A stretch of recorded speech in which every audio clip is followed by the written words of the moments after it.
ఏలూరులో ఎంపీ పుట్ట మహేష్ యాదవ్కు టీడీపీ నాయకులు కార్యకర్తలు భారీ స్వాగతం పలికారు. మహేష్ యాదవ్ను టీడీపీ జిల్లా అధ్యక్షుడు రాధాకృష్ణ, చింతమనేని ప్రభాకర్, రోషన్ కుమార్, ధర్మరాజు కలిశారు. తాను ఏ తప్పు చేయలేదని, త్వరలోనే నిజానిజాలు బయటకొస్తాయని మహేష్ యాదవ్ అన్నారు.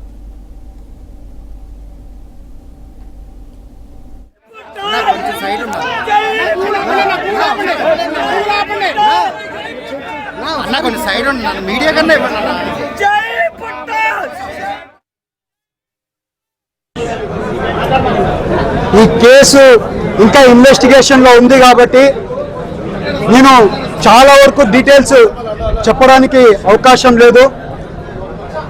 నేను ఎలాంటి తప్పు చేయలేదు అనేది కూడా ఇవాళ ఇన్వెస్టిగేషన్లో క్లియర్గా కనబడుతుంది. ఇప్పుడు వీళ్ళందరూ కూడా 10 మంది ఎవరున్నారో వాళ్ళందరూ కూడా నాకు ఫస్ట్ టైమే పరిచయము. అందుకని వీళ్ళతో ఎప్పుడు కూడా నాకు సంబంధాలు లేవు అని కూడా క్లియర్గా ఇన్వెస్టిగేషన్లో తేలింది. ఇంకా వచ్చే రోజుల్లో ఇంకా ఇన్వెస్టిగేషన్ జరుగుతుంది కాబట్టి నేను అన్ని వివరాలు ఇన్వెస్టిగేషన్ అయిపోయినాక నాకు క్లీన్గా బయటకు వస్తానని 100% నాకు తెలుసు. ఎందుకంటే నేను ఏది తప్పు చేయలేదు కాబట్టి 100% నేను బయటకు వస్తానని నేను అనుకుంటున్నాను.